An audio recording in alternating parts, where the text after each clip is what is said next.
歡迎大家繼續收睇我頻道，喜歡嘅話幫我免費訂閱、俾 like、share、留言支持，咁甚至加入成我哋會員㗎。加入成我哋會員可以喺 YouTube 嗰度，咁啊網頁版見到加入嗰個掣撳加入啦，咁就每月10蚊成為 YouTube 嘅會員啦。咁另外喺 terrysir.com 嘅網頁嗰度咧，亦都可以申請成為會員，咁要交一個一次性100蚊嘅會費，支持呢個網頁嘅發展。咁成為咗會員之後咧，亦都可以喺討論區自由發言，同埋買賣區咧就 post 一啲你想買標嘅一啲嘅信息啦，或者你求標嘅信息都得嘅嚇，就唔一定話係買標嘅。譬如因為咧網頁嘅會員咧就人數唔係話好多咁，但係呢3位數字嘅人數咧係一班刁鑽啲咁多嘅標迷嚟嘅，即係好多嘢都會有啊，或者即係比較識資深一啲可以咁講嚇，唔係最初學者嗰班嚟，好多都。咁有陣時可能咁啱佢或者嗰啲朋友其他標，咁你哋自己溝通啦嚇，你求標都得嘅，唔一定買標嘅。今日講呢隻勞力士嘅 Day-Date， 我成日都講啦，我係一個撈迷嚟嘅，好多朋友誤會咗以為我係好憎勞力士嘅，咁我係好憎勞力士某啲嘅營銷嘅行為啦，同埋一啲冇創意嘅行為。咁但係以前舊嗰陣錘，我係絕對好中意嘅。咁尤其以勞力士嘅 Day-Date 同埋 Datejust 咧。即係我講過好多次㗎啦，即係好中意。咁勞力士嘅 Day-Date 亦都好多唔同嘅型號、唔同嘅選擇啊。咁啊喺呢10幾年裏邊有唔同嘅大細添咁樣。咁以前一直都係36mm 嘅 Day-Date。今日介紹呢隻18239。嗱，興趣嘅朋友咧，我慢慢會將多啲嘅資訊咧擺喺網頁嗰度咧，俾大家去好似工具咁樣查閲啦。咁我希望下個禮拜多啲時間就做多啲咁嘅嘢嚇。勞力士嘅編號咧係有其意思嘅。嗱，其實勞力士編號嘅意思咧，都幾詳盡。有啲牌子嘅編號嘅意思咧都好詳盡添㗎，不過你睇唔明咁解嘅啫，因為好難明。例如 Uber 其實係好有意思嘅，佢嘅字嚇，即係咩編號咩401點乜嘢，其實有意思，不過太 complicated 咧就搞人搞唔掂。勞力士咧就簡單易明、簡潔有力嘅。18239話咗俾你聽，呢隻係一隻咩標嚟㗎？18就係36mm嘅呢啲嘅 Day-Date 啦。2咧就即係雙推嚇，0咧就即係單推。咁何謂雙推同單推咧？嗱，呢啲術語又係香港人自己即係推唔推咁係咪嚇？咁啊搞到好似好混亂咁樣。咁其實就係話咧，單推就只可以喺快跳星期日曆裏邊咧，就只能夠做到一樣啊。咁就調校嘅時候就唔方便。咁0嗰啲咧就會係咁噶啦，咁但係呢隻咧係2啊嘛嚇，239唔係039，即係咩意思咧？即係話無論星期啦同埋日曆啦，都可以咧喺一粒的裏邊搞晒。以前嗰啲咧就淨係搞到日曆嚇，即係唔係以前嗰啲所謂0字頭嗰啲嚇。咁如果4位字嘅103嗰啲，甚至咧就星期日曆都不能快跳添，咁啊仲麻煩啲。我覺得唔係好介意嘅，即係我自己本人，因為我不嬲都唔教日曆嘅，基本上。咁若果你好介日曆嘅話咧，或者你好時常要教日曆嘅話咧，買呢啲舊款啲嘅5位字嘅勞力士嘅 Day-Date 咧，你又買18239啊、18238啊嗰啲就好過你買18038啊、18039嗰啲啦。講多次，0係單跳單推，2咧係雙跳雙推，簡單啲，容易啲處理嘅。何謂3咧？咁3咧就係呢個嘅狗牙圈嚇，或者閃圈，咁視乎你中意點樣去形容佢啦。咁啊當然0，如果呢個字又係0嘅話咧，就係光圈嚇。尾字9就即係話咧，佢係一隻白金錶嚟嘅。尾字6咧就係 Platinum 鉑金 PT950，又稱竹白金嘅錶。其實竹白金呢個字咧好差嘅，又講多少少先，即係好香港啦。當然嚇，點解叫竹白咧？因為呢啲係750啊嘛。即係75%係金啊嘛，咁但係 PT950咧，即係因為金屬完全第二樣嘢嚟嘅 Platinum 係嚇，咁啊佢可以用到950，就好似純度高啲啊叫竹白，咁但係其實佢唔係白金嚟嘅，好多人搞錯咗，嗰隻係唔係高齊嘅 Platinum 係第二樣嘢嚟嘅，咁其實呢個有啲混亂咯，其實叫翻做鉑金或者叫翻做 Platinum 咁 PT 咁啊最好咯。個型號就係咁解啦。咁呢啲錶買嘅時候有啲咩需要注意啊？嗱，其實當然啦，你可以買新錶咯嚇。好多朋友話，咁多嘢需要注意，我可以買新錶啦，直接係咪？3個層次啊，第一，新錶咧貴啲呢個事實上係真嘅。新錶佢嘅變化咧係冇舊錶咁大，因為舊錶咧隻隻都唔同嘅，每一隻都唔同嘅，因為佢變化變老嘅情況係有所唔同啊嘛。咁啊新錶基本上都幾一樣下，除非佢出嚟嘅字體字形期數本身唔同嘅啫。咁否則你啱啱買新錶冇乜變化喎，啲生普啱啱擺喺度嘅喎，即係都未轉味。咁就係咁樣啦。咁同埋舊錶咧，有啲停咗產嘅事實上嚇，我係中意玩呢啲咁樣嘅石啊、T 面、T 針啊，咁就冇啊嘛，係咪？即係唔係話買舊錶就係買唔起噶嘛？即係大把好有錢嘅錶嘅 collector、車嘅 collector，咁都係舊嘅啦嗰啲嚇。你去玩古董蘇富比嗰啲嘢，有幾多件係新嘅咧？係咪？即係舊嘅佔好多，唔係咁睇嘅嚇。新舊都有人玩，視乎你想玩乜嘢啫嘛。嗱，咁呢一隻嘅 Day-Date 咧就喺大概89年嘅出產啦。咁會好多 question 嘅，大家買嘅時候嗱，我會講要注意嘅係乜嘢咧？咁當然最好咧就係啱啱做完保養啦。做完保養即係咩意思咧？即係而家呢卡係最簡單噶啦，喺個電話後邊一掃，咁啊即刻會見得到。呢張卡首先精密的設計其實唔係好難嘢嚟啫。咁啊見到保養保到幾時啊，係咩型號啊，咁就好爽啦嚇，買得放心。咁如果你唔識或者冇呢張卡嘅時候咧，或者你唔識嘅時候咧，咁都有幾樣要注意下嘅。嗱，好彩啊，呢隻錶咧就喺日本做 service 咧就唔使換針面啊，咁因此係保留到 T 針 T 面啊，就好正斗。嗱，其實買呢錶咧，第一你買嘅時候咧，最重要係塊面啊。好多時候咧就換咗塊面出嚟咧。因為咧勞力士嘅 Day-Date 塊面係佔好貴嘅價錢嘅，即係有好多特別面啊嘛。咁最驚係咩咧？塊面唔屬呢隻錶咧，就原廠就唔同你保養，唔承認呢隻錶。嗱，有啲咁嘅情況嘅，佢會同你講話，唔好意思喎，你塊面唔屬呢隻錶，我哋就唔受保啦。麻煩你揾翻嗰塊原本嘅面係乜嘢嘅？譬如佢原本就係冇石乜都冇嘅齋面啊，咁你而家換咗塊石面咧，佢又唔認啊，或者你本身係藍色面，咁你又換咗塊青金石嘅藍色落去，咁佢又唔認，咁都得嘅。咁因此，其實玩舊裝第一樣嘢勞力士要受保先。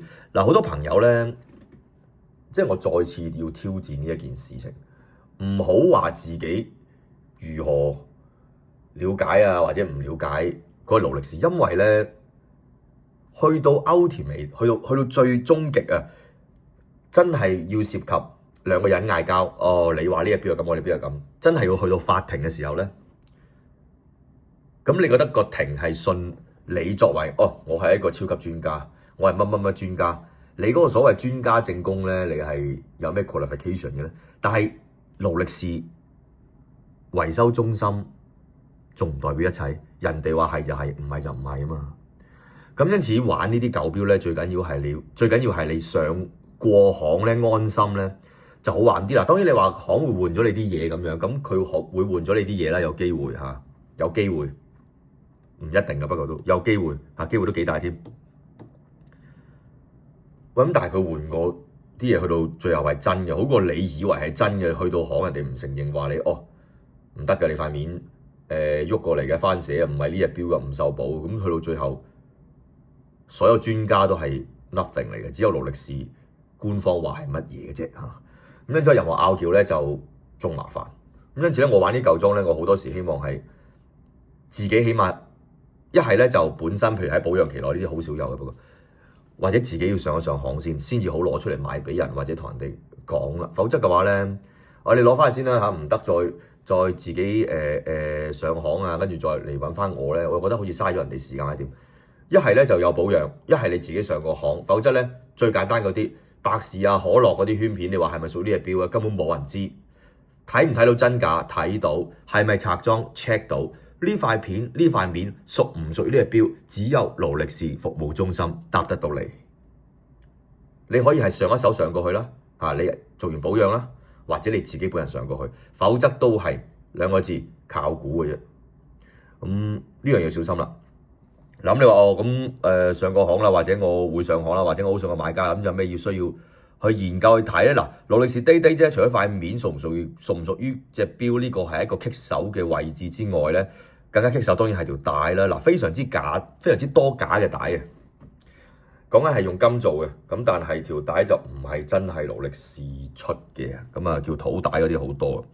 咁你可以落放大鏡去仔細研究咧，其實就睇呢啲。嗱，其實呢個亦都係兩睇嘅，sorry，我真係要再講下，有啲好刁鑽嘅。咁你可以睇呢，嗱，好多朋友即係典型就教你睇呢啲 hallmark 啦嚇，即係慢慢落鏡睇啦，啲 hallmark 啦咁樣。啲女王頭啊，啲咩狗頭啊，如果係 PT 呢年代啲羊頭啊咁樣啦，咁啊睇啲橄欖啊咁樣，嗱呢啲可以睇嘅。嗱不過咧，我想話俾大家知，有啲而家好刁嘅嘢，就係呢塊扣係真嘅，呢塊扣係真嘅，條帶呢啲位係假嘅都有嘅，你係睇唔到啊！即係如果你頭先我係睇呢個啊嘛，咪即係真咯。Sorry，呢一 part 係真嘅啫，呢一節係假嘅，呢一節又有幾多個專家教你點樣睇咧？咁即係好困擾啊！因此咧，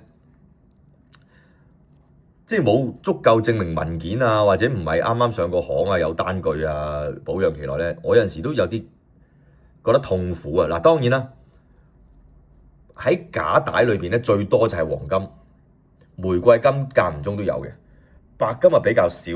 而咧三色金帶就有記得我介紹過咧，我未見過有假嘅嚇，因為好難做咯可能。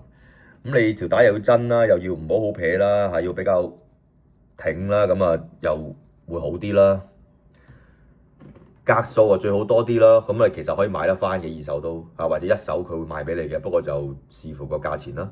咁呢個係條帶嘅部分，機芯嘅部分咧，即係佢走時準唔準確啊？跳入力係咪霎霎聲嗰啲？其實即係保養問題。勞力士 Day-Date 啫，全香港識整嘅人咧，即係19000幾個熟嘅師傅，你即係咁啱得閒，你去飲個下午茶。係咪食個西多士翻嚟佢都搞掂啦？係咪冇困難嘅？機件特別多，容易整，唔會話即係走換你啲嘢咁衰啊！好容易搞啫。機芯唔係最重要問題，塊面搞掂啦。條帶係堅啦，咁已經佔咗隻錶好大部分會出問題嘅嘢㗎啦。咁其餘咗啲咩會出問題咧？或者仲要咩可以睇咧？即係塊面雖然係堅嚇，咁但係都有啲嘢可以睇喎。咁譬如係乜嘢咧？嗱，譬如呢啲舊啲嘅 T 面嘅 Rolex 啦，嘅 Day-Date 啦，咁佢嗰啲嘅夜光點咧喺粒石下邊噶嘛，咁你可以睇下會唔會唔見咗一粒半粒啦。咁好多時間內咧就剝落咗，會有陣時會唔見咗。呢個就係講緊個 dial 啦。針咧睇下啲夜光有冇裂啦，咁啊裂就嚟爛啊，咁樣就有少少計時炸彈啦。呢啲面咧就冇乜特別嘅嚇。嗱，呢啲面，譬如呢啲咁樣嘅石面咧，其實當時好多，唯一可以變咧就係成塊由中間開始咧慢慢變黃啊。咁有啲人好中意嘅喎，有啲人就唔中意啊。我認為第一即係當然又係廢話啦，睇個人 taste 啦。第二佢均唔均勻亦都好緊要嘅。你一笪笪咪唔好睇咯。即係譬如呢隻完全冇變嘅，咁亦都係一個可能性啊嚇，唔出奇嘅。咁啊，有啲可能水氣啊，各方面環境接觸得多咧就黃。咁但係如果你整體黃咧，我覺得幾好睇嘅。你唔好一笪笪咁就 OK 噶啦。呢啲面亦都唔涉及裂嘅，咁因此就好 robust。嗱，呢啲咧又係即係 taste 嘅問題啦，又係唔同人嘅品味喺唔同年代嘅體現嘅問題啦。當時咧80年代嚇呢隻錶80幾年。即係咁樣嘅白金錶咪買銀面咯，係咪？金錶咪買金面咯，玫瑰金都冇，我差唔多可以用冇嚟形容。咁佢唔係冇嘅，即係我差唔多可以用冇嘅嚟形容咧，都可以叫做。跟住103都係玫瑰金，不過即係冇人會買乜滯。品味唔同嘛，中意嘅唔同嘛。當時啲彩色面冇人買，哇鬼五馬六㗎，即係80年代最緊要咩穿金戴銀啊嘛，你白金咪〜咁樣銀面鑽石咯，係咪？金咪金面咯咁。而家咧就中意啲彩色唔同嘅面啊，即係慢慢會輪迴啊。我覺得呢啲嘅品味嚇比較多。我見到會戴嘅人係咩人咧？當然係40歲35以上啦，起碼嘅唔同嘅人都會中意戴 Day-Date 啦。Tom Cruise 好中意戴白金 Day-Date 啦。白金 Day-Date 咧永遠俾咗一種低調有質感。唔張揚嘅感覺嘅。黃金咧當然好啦，好中意。咁視乎你嘅生活環境你自己嘅 status 係咪一無顧慮嘅咁去戴錶啦？嗱，咩叫一無顧慮戴錶咧？戴錶都有藝術，都有等級，有檔次嘅。講緊係喺一啲商業社會或者啲機構上邊啊。我舉例啊，即係你金撈咧，你嗰間公司我係老細，我係大佬級，咁你咪戴咯。但係嗰間公司你係比較低級嘅人員，你喺公司介唔介意你會戴金撈嘅咧？咁你都要知道啊，上司會小氣咧嚇。啲經理、啲老細會唔會嬲咧？咁亦都係一個樣嘢嚟嘅。即係我最簡單去舉例去講，你如果係一個消防員或者一個差人，一個巡警，咁你會帶隻金撈去行必咧？即係咁講咯，係咪？即係未必啱你嗰個情況啊，唔係話唔得，法例冇禁止嘅。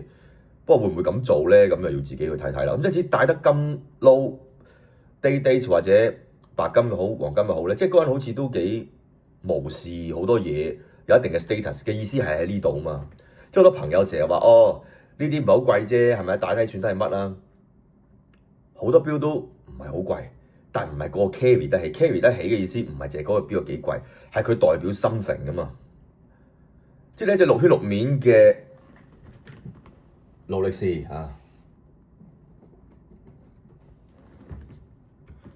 過呢隻 day 添，但係呢隻錶會唔會人戴唔起咧？唔會噶。